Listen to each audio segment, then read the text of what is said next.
What is up, Bitcoiners? It's your boy CK, and this is another episode of Bitcoin Magazine Podcast. Today, I sat down with Udi from Twitter, the king of trolls, the man who invented "Have Fun Staying Poor," the fantastic meme that has been going around and used heavily in the Bitcoin and crypto spaces.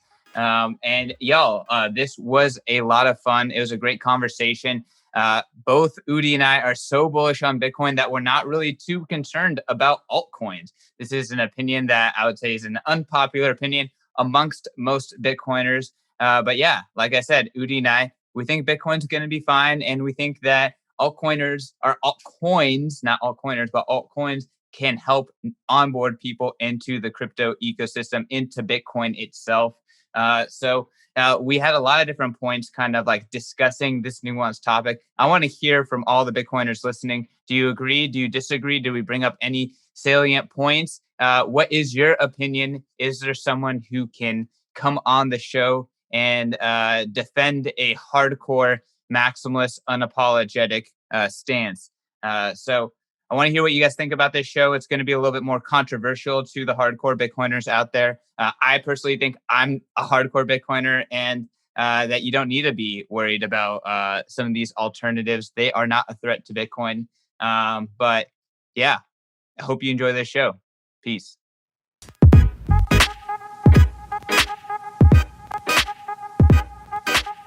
Bitcoiners. I'm sitting across the stream from the infamous Udi. Udi, welcome to the Bitcoin Magazine Podcast. Hey, thank you. Thank you for having me. And thank you for pronouncing my name correctly. Yes, I didn't say your last name because I was scared of not saying it correctly, but Wertheimer, is that right? I would say Wertheimer, but I mean, I don't even... Yeah, why not? Okay, I'm just going to say Udi. That's not how I pronounce it in Hebrew, so it doesn't matter. Yeah, well, one time in high school, I was in charge of announcing all the swimmers at a swim meet for our high school, and all of them are Asian, and I could not pronounce any of their last names. It was really, really bad. Just sitting there trying to announce these really, Chinese, Korean, Japanese last names and just butchering all of them. That's funny. Yeah. So, Udi, you came onto the show. We actually, before just talking about the show, we got to, hang out a little bit in Miami. We've had the opportunity of meeting a couple of times around the globe, as Bitcoiners often do. But man, it was great seeing you in Miami. It was great, hanging out with all the Bens. I think like it was me, you, and like 7 Bens, which, just like Twitter pretty much. But yeah, how was the trip for you? It was amazing. It was amazing. Miami was really great. I mean, Bitcoin Magazine did a great job there. It was something else. It was huge. So many people. The atmosphere, man, of 12,000 Bitcoiners, or I don't even know how many people were there. It's crazy. Would you consider all 12,000 Bitcoiners? Year. What's that? Would you consider all 12,000 Bitcoiners? Because I feel like that's what kind of the root of this conversation is. Yeah. Well, they went to a Bitcoin conference, right? Like, what else would you call them? Yeah, I think I would. Agree. So, Udi, I asked you to come on the show because you and I think we have a little bit more loose definition of like the Bitcoin ecosystem, and we're not afraid to talk about and maybe even see how some of the altcoins and alt infrastructure play into Bitcoin as a whole. I'm curious, are shitcoiners Bitcoiners if they hold Bitcoin? Well, I think anyone who holds Bitcoin, I would say, is probably a Bitcoiner. Otherwise, I don't know how to define them. Like, I guess there are a bunch of people who think that a Bitcoiner is only a Bitcoiner if they only hold Bitcoin. But what does that mean? Like, is that supposed to be like the only asset you own? Can you not own a house? Are you allowed to own a car? Are you not a Bitcoiner if you own a car? Where's the line? And then sometimes even that's not enough. Like sometimes perhaps someone really only, you know what? I know a few people who only own Bitcoin. They do not own anything else, literally. And like they maybe like 2 t-shirts. That's it. But sometimes they mention like Litecoin. So are they not Bitcoiners either because they talked about Litecoin for 2 minutes? Because some people think if you're a Bitcoiner, you have to only own Bitcoin, nothing else, and you have to not mention anything else either. You cannot talk about those things. It's as if they do not exist, and if they're brought to your attention, you have to like completely distance yourself from them as soon as possible to make sure that no one thinks that maybe, I don't know, maybe you looked at them once. That would be bad. So yeah, I think that's a pretty odd definition, and probably most people who hold Bitcoin do not subscribe to that belief, probably. So I don't think it's a very good one. So it's funny that you say that, and at the same time, you're wearing a shirt that says "Toxic Maximalist" on it. Yes, I don't know. Are we on video, or am I just for no reason? Full video. Good. Good. So yeah, the part of it is kind of cut off because we're looking at your face, but it's fine. Yes, it says "Toxic Maximalist." It is a good shirt, and I think that the thing about so-called toxic maximalism, I mean, this thing has been going on for a while, and I think a lot of people probably don't even know the origins because they weren't around, which is fine. But I mean, I believe that the origin of the term Bitcoin maximalist was from a blog post by Vitalik Buterin way back around when Ethereum started. I believe it was even before Ethereum launched, if I recall correctly, maybe soon after. And Bitcoin maximalists were calling it a scam before it even launched.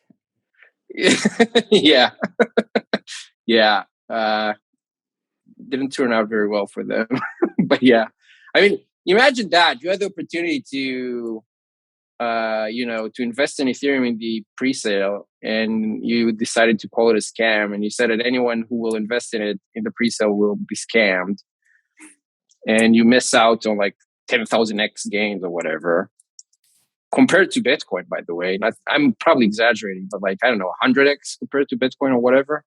And you miss out on that, and you're still saying that the ICO investors have been scammed. Like, I think I think if they're up 100x, it's very hard to say they were scammed. Anyways, putting that aside, so yeah, I think Vitalik had this blog post, and it was all about how Bitcoin maximalists, who are so-called people who will not, who oppose any cryptocurrency that isn't Bitcoin. I think that was pretty much his definition. And he went into great detail about why they're wrong. And I think, I don't think he was very fair in that blog post, to be honest. But anyway, people kind of adopted that term.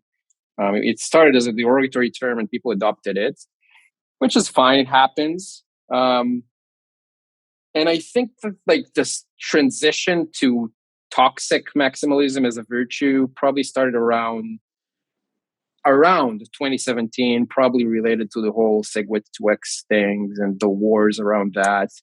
And people who weren't there might not know, but yeah, and the ICOs too. Yeah. And people who weren't there might not know or might not remember, but things looked pretty grim back then for multiple reasons. Like, sure, the Bitcoin price was going up, but at the same time, it seemed like a lot of Bitcoin businesses were going to try to force a hard fork that most of the community did not want. And there were a lot of ICOs that were true scams, like unlike the Ethereum ICO, which I think it's arguable. Some of the 2017 ICOs were completely like ridiculous. People would sell tokens for flying cars or whatever. Like it was completely absurd. The ICOs are actually, and not to interrupt you, but the ICOs are what kind of orange pilled me, because my entrance to Bitcoin was through personal finance and working at startups. So like that's like where I was when I met Bitcoin, and I didn't get Bitcoin only until I was looking at all these ICOs, and I was like, these are just shitty startups. Like, why are these shitty startups making all this money? Like, I know what a shitty startup looks like. They're shit. I've worked for them. Yeah. So I've worked for 3 of them at this point. Yeah, so I was like, I don't want to invest in these shitty startups. And then I started looking like, why not blockchain? And then boom, Bitcoin maximalism. Right. And I think the case for Bitcoin only was very strong back then because those shitty startups were very bad. They were like obviously terrible. It was obviously people were not able to raise funds in any other way. And also like it was obvious they're going to run off with the money because they could never achieve the things that they were promised. Like it was things that are physically impossible. So yeah, I mean, back then there was a very strong case to say, hey, just don't touch any of this stuff. And people who didn't touch any of this stuff probably did relatively well. But things things change. But also, I mean, I guess what I'm trying to say is back then it was very relevant. Like in 2017, there was the Segwit 2x thing. There was the ICOs. There was all of this mess. It made a lot of sense for people to be just, hey, all of this is shit. Don't look at it. It's bad for you. I think back then it was a reasonable response. But the thing with those responses is you can't continue to respond in the same way to everything that manifests itself in the world. It fits certain things, but not everything. So, things are different now. Like we don't, first of all, most importantly, I think Bitcoin doesn't face the threats of the kind that it did then. So the kind of threats that we had back then were from people who understood Bitcoin and chose to go against it, or chose to have different goals, different values, different whatever they chose to do. I mean, they kind of went head on against Bitcoin, right? You had like Bitcoin forks that tried to, like, you had Bcash that tried to say, hey, we're better Bitcoin. And then Bitcoin Diamond and Bitcoin whatever and Bitcoin SV and all of those forks. They went head on against Bitcoin.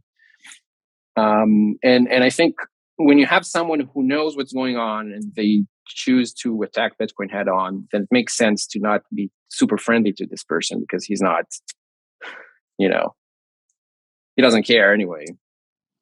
But things now are different. Like, the perceived attacks that people see, I think they're very different now. Like people, you see people whose first cryptocurrency is Dogecoin, for example. And it's very silly, but it is what it is. And they like it. And I mean, I can't, they don't like it because they hate Bitcoin. They like it because it has a dog. And because Elon Musk is talking about it, and because it makes them feel good about themselves. That's great. I mean, and it makes them money. So all of those are good reasons. I just don't see it in the same way that things were in 2017. So the whole like toxic maximalism response doesn't seem to really be a good fit now. Because like those people are not your enemies. So, and if you're going to make them enemies, then who's left? If you're going to make everyone your enemy, then who's left to join Bitcoin exactly? Yeah, I went out. There's a back and forth between me and American HODL. And he was pretty much like calling on the SEC to take down Raoul Pal, who's in the Cayman Islands, using jurisdictional arbitrage to, protect himself and shill shitcoins, right? And whatever else Right. he does in the Cayman Islands, right? Tax haven, all the other benefits of living, on an island nation that probably in other ways kind of sucks, but you're sacrificing in order to, and I mean, he's probably a pretty rich guy doing pretty well. He's probably living a great life, but making some sacrifices to get those benefits. And as a Bitcoiner, I see jurisdictional arbitrage as like, this is what Bitcoin enables. Bitcoin lets the whole world have jurisdictional arbitrage. And like, that's the whole point. So then when I see him saying like, oh, SEC, take them down, I'm like, what the fuck, dude? Like, and I'm like, hey, it's like, are you anti-state or are you anti-shitcoin? Like, for me, it's like, I'm firmly anti-state. And that's why I'm like, okay, like, how can shitcoins help this anti-state motion, right? This freedom agenda.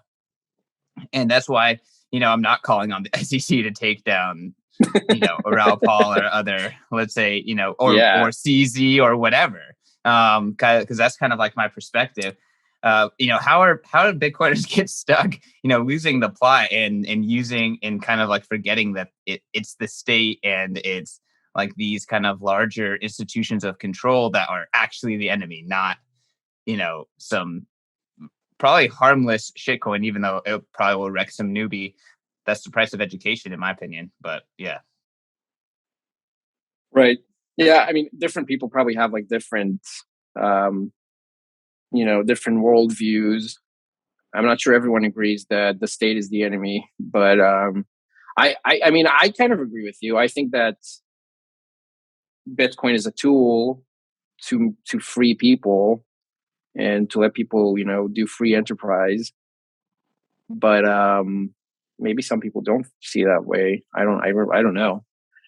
But yeah, I think you get to see that sometimes. Like people completely, I don't know if they forgot or they lost the plot, as you say. But they that like Bitcoin is the main goal. I don't see Bitcoin as the main goal to anything. Like it's a great tool. I think it solves a lot of problems. I think it's great. I think it would be very bad if it ceases to exist, which it probably won't at this point. But it's not the goal of humanity. And I think freedom is more important. Happily, Bitcoin is a very important tool in achieving freedom.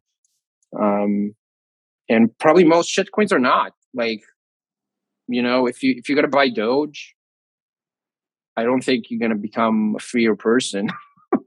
But you might make some money, and maybe if you might lose some money, but you also might make some money. And if you make some money, maybe you convert it to Bitcoin, and then good for you. But yeah, I think that you see that with so many things, like Ripple, right? Ripple is being sued, and you see many people who hope for the SEC to destroy Ripple or whatever. I'm like, I hope they don't. Like, and as far as I'm concerned, the best outcome would be that the SEC, make an apology video on YouTube and says, we're sorry that we sued Ripple. That was a mistake. That's the best. That's the best thing. Can you imagine that reality? Wow. That would be a great timeline. My take is that, my response is like, one, the SEC is incompetent and they can't even take down Ripple, which is in the US, which is obvious security fraud, just because Ripple has this community of supporters and can pretty much hire former SEC, high ups to work for Ripple and fight against it. And it's just, it just shows how weak the SEC is. Again, my take would be like, there's Bitcoin and then there's the Hydra of shit. And the Hydra of shit, aka all the altcoins, is like a DDoS on these regulators. And the SEC can't even handle, like, they're freezing up. They can't even handle like the lowest hanging fruit. Like from the ICO, like what came of that? So many ICOs got away with it. Like the vast majority of ICOs got away with it. Like it just showed like how incompetent these regulators are and how little bandwidth they have to deal with this shit. All right, let's take a quick break from that episode. I want to tell you guys about our sponsor. It is Bitcoin 2022 conference. I am sure you saw the videos. You may have been there in person. Bitcoin 2021 was an absolute smashing success. It was the biggest conference in Bitcoin history, crypto history, whatever history of the digital asset sphere. Bitcoin is number one, and the Bitcoin 2021 conference is number one with a bullet. It was an absolutely incredible time. I was working my ass off the whole time, but I got to meet so many incredible community members. And I think the best testament to how amazing Bitcoin 2021 was not just all of the amazing, accolades and compliments that I got personally and our team got, but also it's the skin in the game in Bitcoin 2022. We have already sold close to 1,500 tickets. That is more than 10% of the people, everyone who went to Bitcoin 2021 have already purchased tickets to Bitcoin 2022. We have not released a date. We have not released a city. We have not released anything. That is the biggest compliment. That is the biggest skin in the game of the community being down for this conference. Bitcoin 2022 is going to be bigger than Bitcoin 2021. It is going to be better than Bitcoin 21 in every single way. And we are going to be bringing you the best opportunity to mingle with the biggest, the baddest, the most Bitcoin people on the planet. So join the revolution. Go to b.tc/conference. Get your tickets today. I don't know what the ticket prices are. They are going up. I think they're $249 right now. We just rolled out fiat ticket purchases.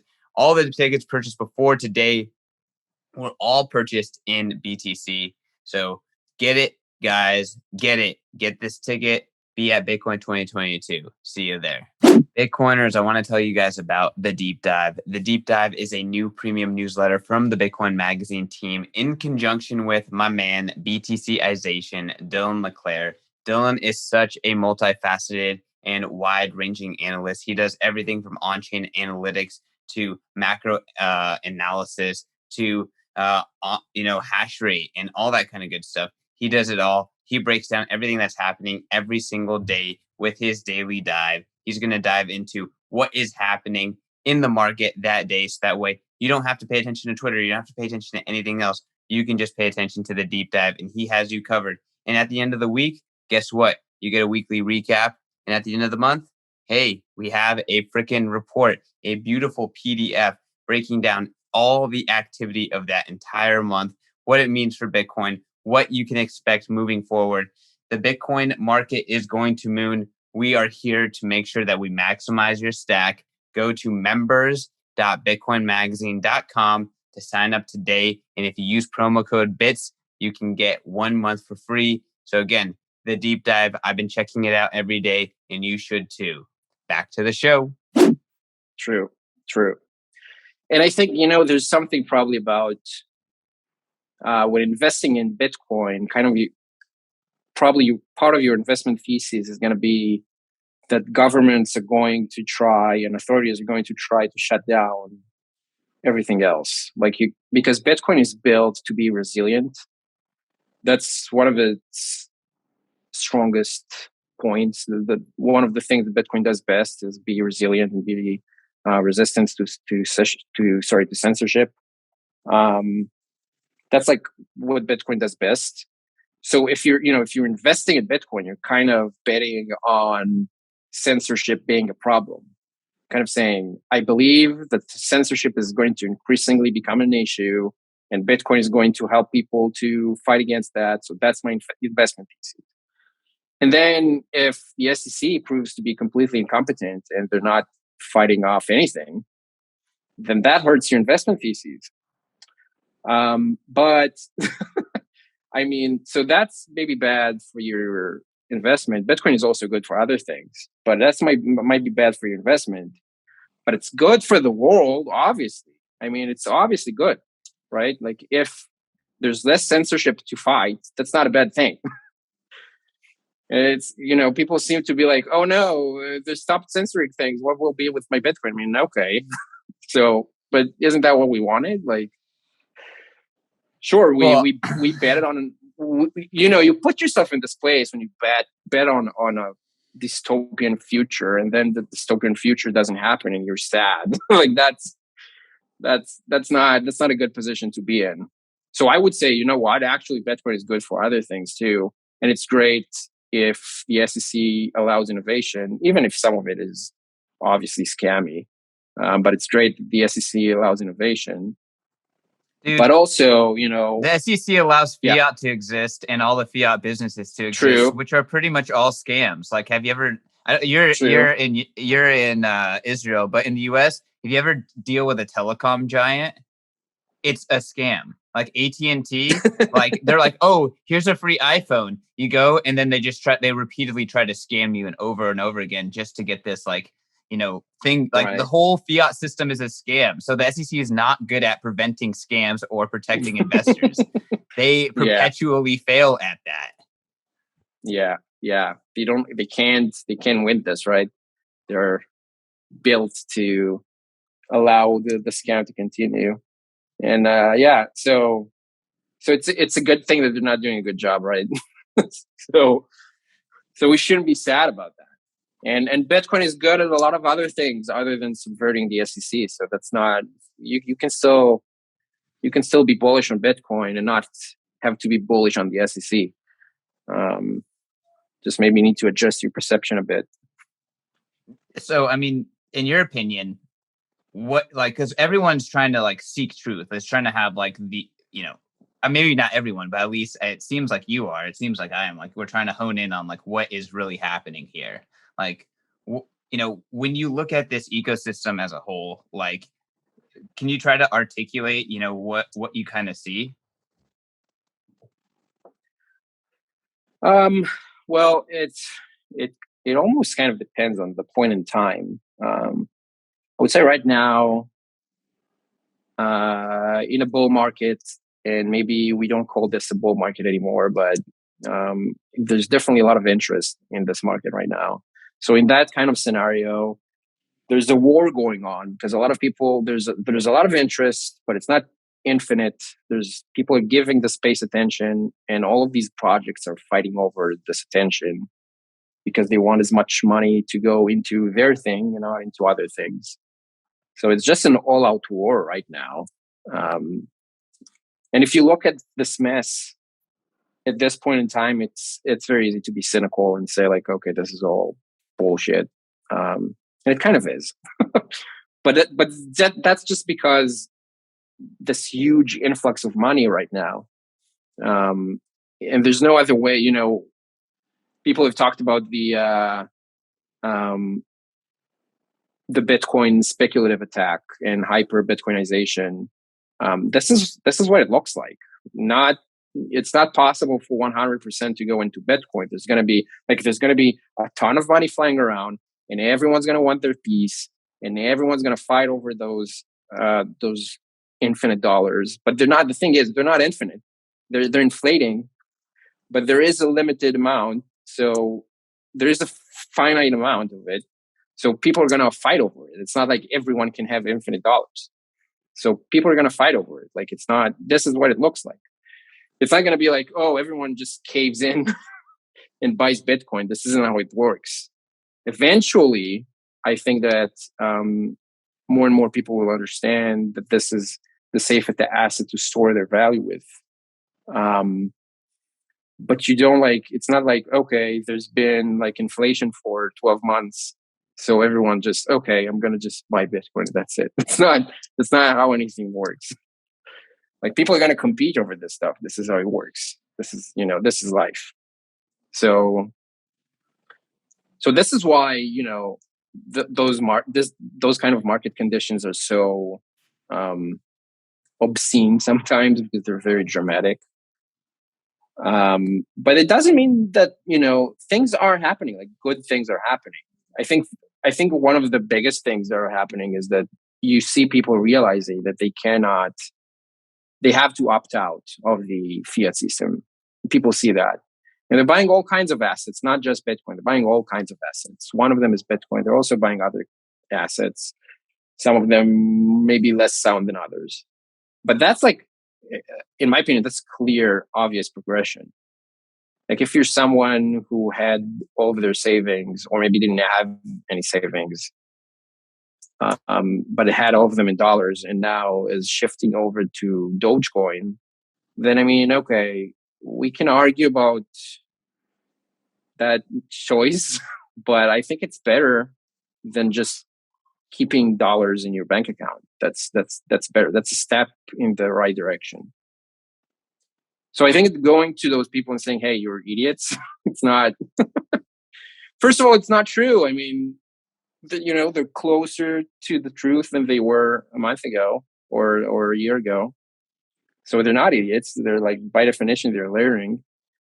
And also, they're doing well for themselves. So it's very hard to call someone an idiot when he's up 50x in a year. So it's just not helpful. It's just not a helpful thing to do, I think. It's just so different. I think people got stuck in this weird state of mind. So it's like this response that we're used to, but it just clearly doesn't make sense anymore. It used to make sense when people showed up, hey, we're going to use Bcash instead of Bitcoin. Then, after they keep saying that for 5 months, then it makes sense to just say, you know what, you're an idiot, and I'm done with this conversation because it's over. And that makes sense. But when someone says, "Hey, I bought my first Dogecoin yesterday," and you tell them you're an idiot, then they're done with this conversation. They're never asking you about it again. Like why like who did you help by calling them an idiot? Who's being helped? Do you think you saved someone? Do you think like you didn't help anyone? And the worst thing you could have done, which a lot of Bitcoiners did, was in February or whatever, their best friend sends them a message, "Hey, I heard you're into Bitcoin, should I buy Doge?" And they're like, "No, don't buy it. It's a scam. Elon Musk is going to steal all your money." And then it proceeds to go up 20x in a month. Then you lost a friend too. Like, who are you helping? Like, if you don't know, you can say, "I don't know." That's a reasonable answer. You don't have to be like so confident about what the future holds, about things that you don't know anything about. I don't know what's going to happen with Dogecoin tomorrow. I think it's very possible that it goes much lower, but I don't know that. I'm not going to give anyone advice to buy it. Who knows? I mean, do what you think. I just hope, um, you know, that we can reach those people and tell them about the benefits of Bitcoin. Do your gambling or do your investment, whatever you call that. Do your thing. If it doesn't work out, then I'm sorry for you. If it does work out, great. So maybe take some of that, put in the best asset ever made, ever known to man. Maybe do that. That's the approach I think we need to have. Measure your gains in BTC instead of measuring them in USD, which is useless. That's what I would do. Yeah, I tend to agree. Again, I agree with the maximalist, right? Someone out there shouting that altcoins were a scam back in 2017 did me a lot of justice. Like that did me a lot of good. So like I think that there's a place in the world for it, but I just tend to agree that I see fiatism. That's like a mental operating system, and that's what 99% of the world is on. And then being a Bitcoiner, that's another mental operating system, and it completely changes everything about how you see the world. Like it's literally different. It's a different system of operating, and there's like people need a bridge over, and sometimes altcoins are a nice, convenient way on that bridge over. Like it helps them get to that point. It's Bitcoin, but with some person's bias or some whatever on top of it, and that just makes it maybe relatable to someone who's just not primed for Bitcoin quite yet. So like, I don't know. Again, I feel like Bitcoiners should chill. Like, stop being so anxious about Bitcoin's health and security, and just like, it's gonna be fine. Like, these network effects are gonna compound for Bitcoin's benefit. Like, everything is good for Bitcoin, guys. Did we forget this lesson? Yeah, that's so true. That's so true. And you see that, man. You see that. You see people who are buying their first altcoins probably now, and some of them never own Bitcoin. It doesn't happen super often, but it happens sometimes. Some of them don't own Bitcoin at all, but you see that they're starting to get the same ideas. And I think if they do, then that's going to lead them, or at least some of them, to Bitcoin. So that's good. That's a good thing. It's not bad.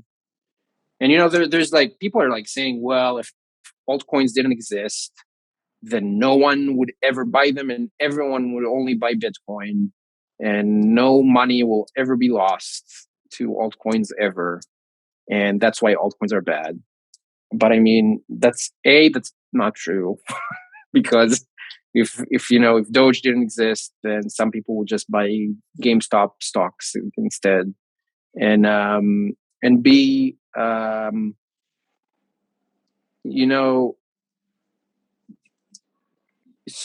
problem is, yes, some people will buy altcoins and lose money, but also some people would never even become Bitcoiners without altcoins. And I know a lot of people like that.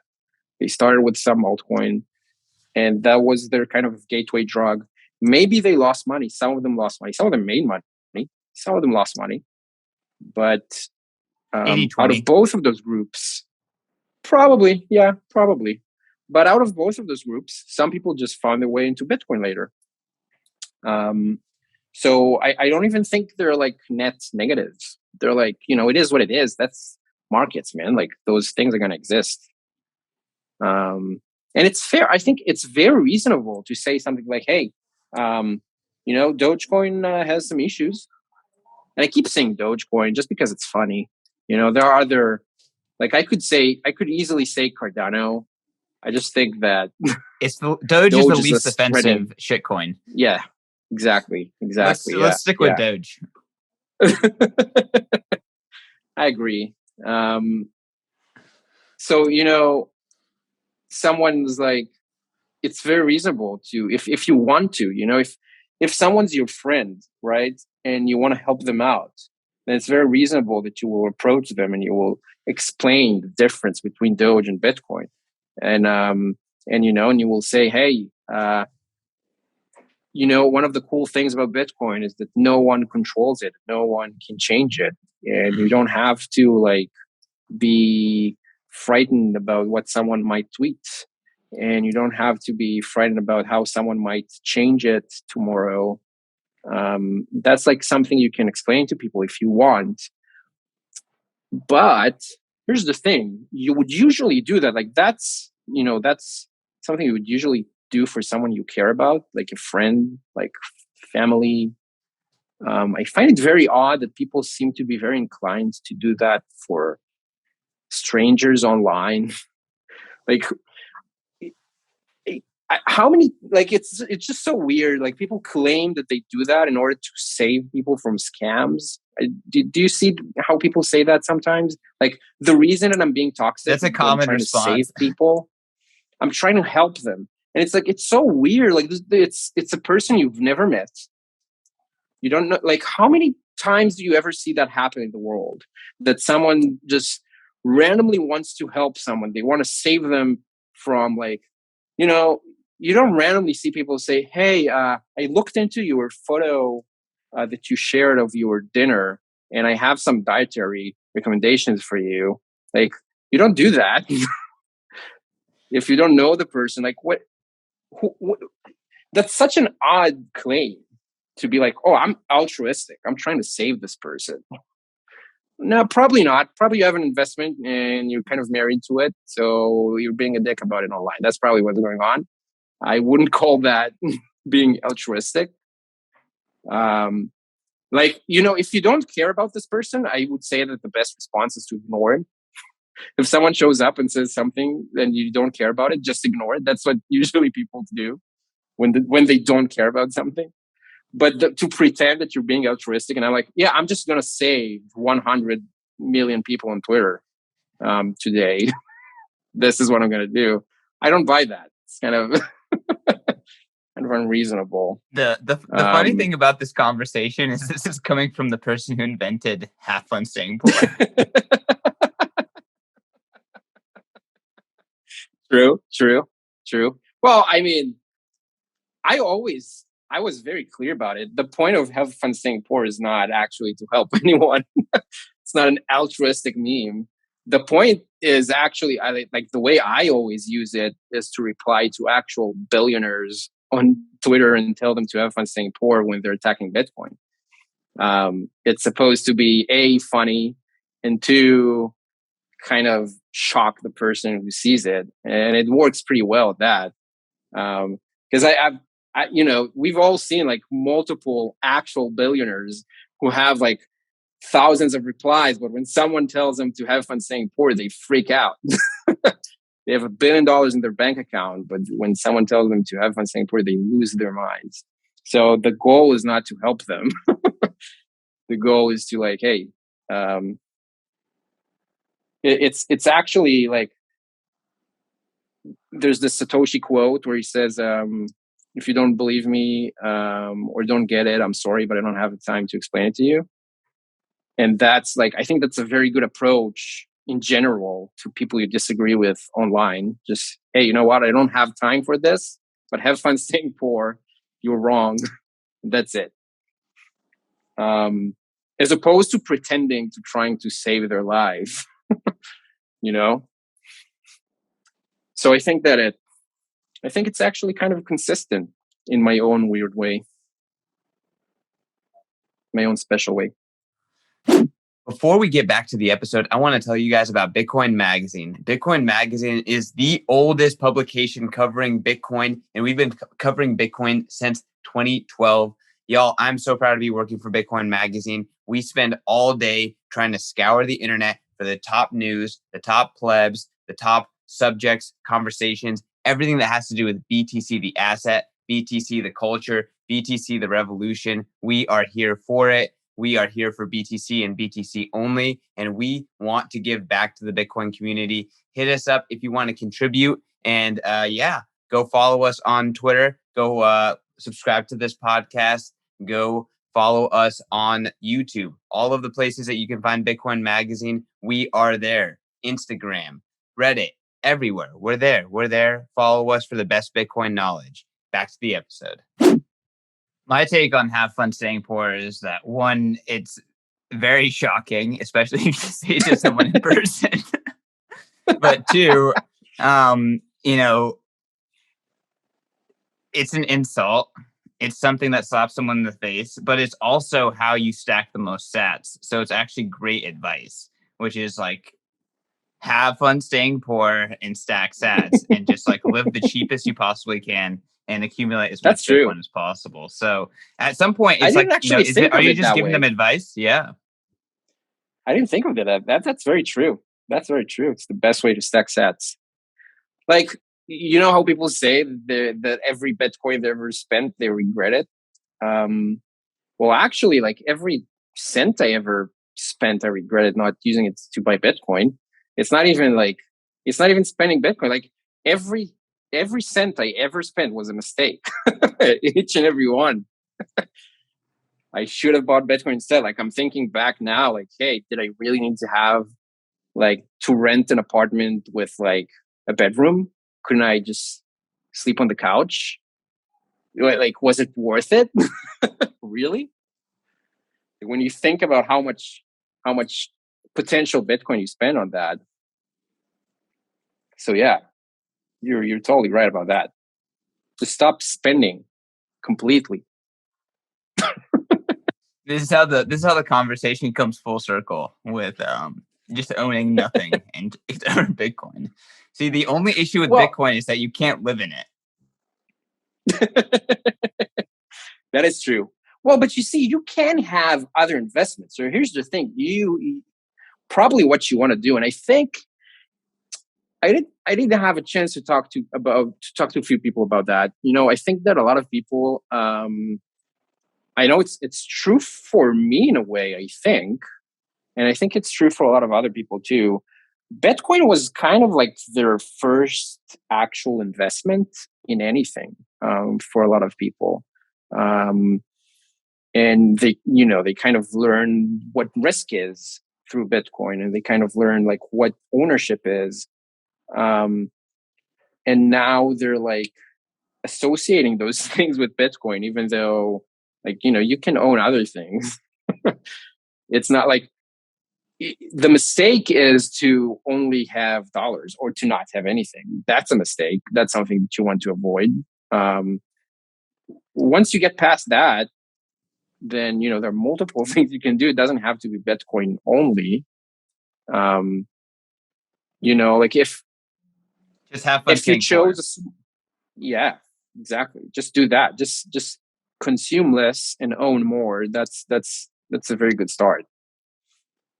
Yeah, I mean, I think there's a lot of things about Bitcoin which makes it super palatable to be invested in to someone who's never invested in anything. And that's why I'm glad that like the UX around Bitcoin is evolving from like a brokerage account to like a Venmo style payments app. Like I think that evolution is really going to make Bitcoin way more accessible and approachable, because like most people don't have a brokerage account, especially globally, right? Yet alone like in the developed world.